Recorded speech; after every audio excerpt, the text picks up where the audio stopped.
thank you so much for buying Twitter. You're Thank welcome. you so much. You're welcome. I'm not exaggerating when I think you changed the course of history. I think you changed the course of history. I really do. I really think you made a fork in the road. We were headed down a path of censorship and of control of narratives that is unprecedented. Forget about what they were able to.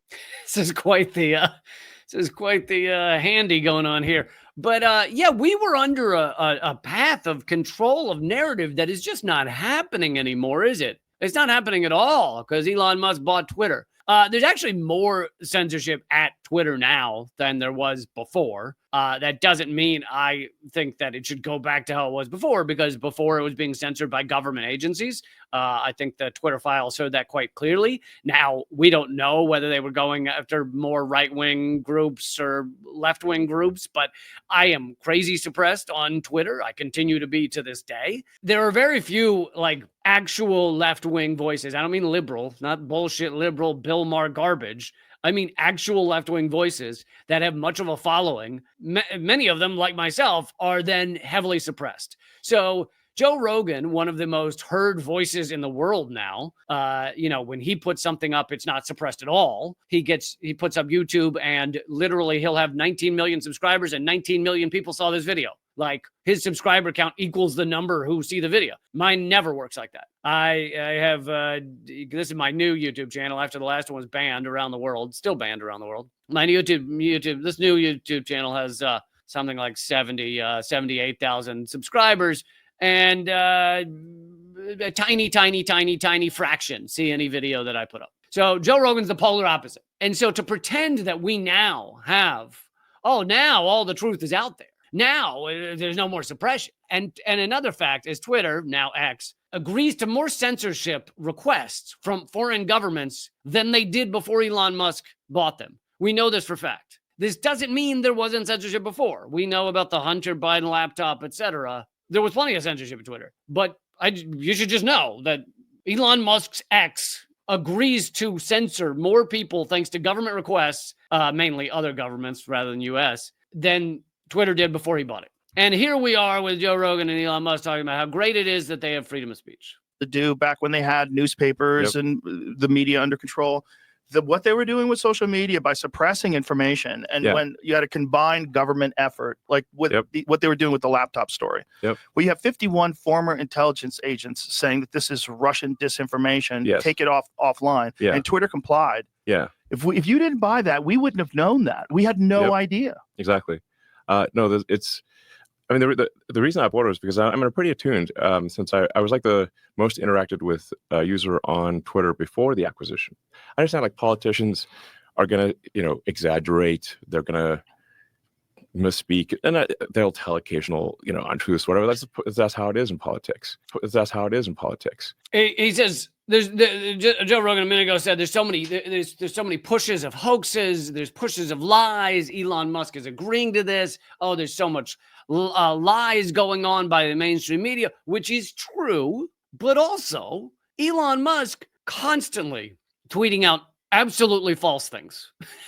Like, it is a regular thing with him to tweet or retweet utterly false stuff. Joe Rogan, of course, has his own history of it's not that Joe Rogan usually is saying the false thing. It's usually that he has a guest on who's utterly full of shit and he just lets them go off. Like he had that guy, Billy Carson, on who's like, aliens created the world and you can tell because the Bible says a thing. And Joe Rogan's like, yep. He's got all that stuff going on as well. But Musk has used this platform, the platform he now owns, to repeatedly raise false claims. One of the most recent ones he loved was that Democrats are flying loads of undocumented immigrants into the U.S. to vote. This is a hilarious flying them, like giving them a flight to swing states. And we saw how effective that was, right? It really won the election for Kamala Harris, didn't it? And look, Democrats rig all sorts of things. They rig their own primaries, etc. So this is not a defense of Democrats, but this story is remarkably false. Even if you were to get all of these undocumented immigrants, he calls them illegals, which is wildly offensive, but he doesn't mind being offensive because he likes to punch down. And he was punching down on everyone. Anyone he talks about, he is punching down. This is a guy with something like $400 billion and he's a white man in America, and he now controls the presidency, and yet he has to go after what he calls illegals. Just remarkably disgusting. Anyway, he keeps saying Democrats are flying them these illegals into swing states. Even if that were true, you would have to then get them to be able to vote. You would have to have a whole production making sure they voted the way you wanted them to. It is in most states not very easy to, even if a state does not have ID laws, which some do, but even if a state does not have ID laws, your name has to be registered. Like, you have to be registered to vote.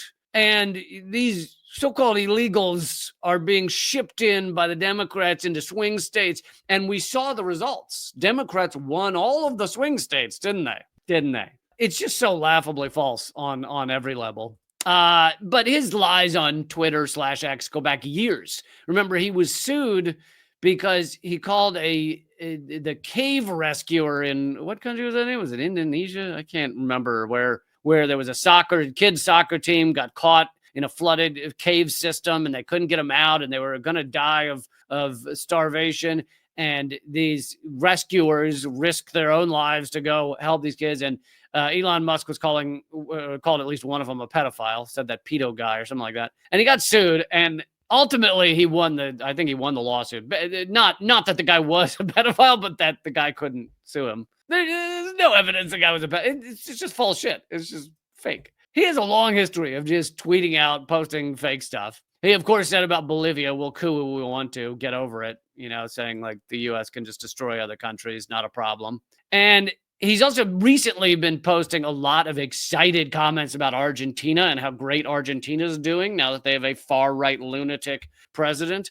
But in fact, Argentina now has 50% of their entire country is in poverty, and there are massive protests.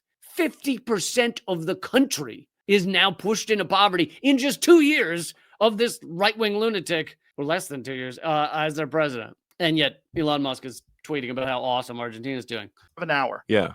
And it wasn't trending. Yeah. And it's like your channel is a known channel. It's not like it was started yesterday. It's like, yeah. It's like, this is a high trust. Yours is a high trust channel. It's like you're not trying to sell scam crypto coins or something, scam crypto coins or something, scam crypto coins or something, So he stuttered on that because he realized as he was saying it that Elon Musk is one of the biggest pushers of scam crypto coins. And here's the thing. I love a Dogecoin. I think it's cute. Sure, if you want to put your money in Doge, you do that. That's cute. But Dogecoin is not a meaningful currency. Bitcoin is a meaningful currency. I happen to not believe it's going to stop capitalism, but I believe that Bitcoin actually will become more and more powerful. But the richest people in the world own a lot of Bitcoin. So it's not like it's not still somewhat controlled by the richest people in the world. That aside, Bitcoin actually has a use. People use it. Like, it is sent between countries so that people can avoid transaction fees and actually send money back to their gut-wrenchingly poor relatives in some other country. It has a purpose. It's used in a lot of ways. It's outside of central banking and stuff. Now, Doge is also outside of central banking, but Doge is not used. No one's like, I'll pay you in Doge. Doge is just, it's a scam crypto coin. It's if you put money in it and if Elon Musk talks about it, then it goes up. And the entirety of the value of Doge has to do with whether Elon Musk talks about it. Like, totally. So Elon Musk is perhaps the most famous scam crypto pusher in the world. And here he is being like, listen, Joe Rogan, you have a reliable channel. You're not like pushing scam crypto coins or anything. Anyway, love that moment. I love that for him. I love that for him.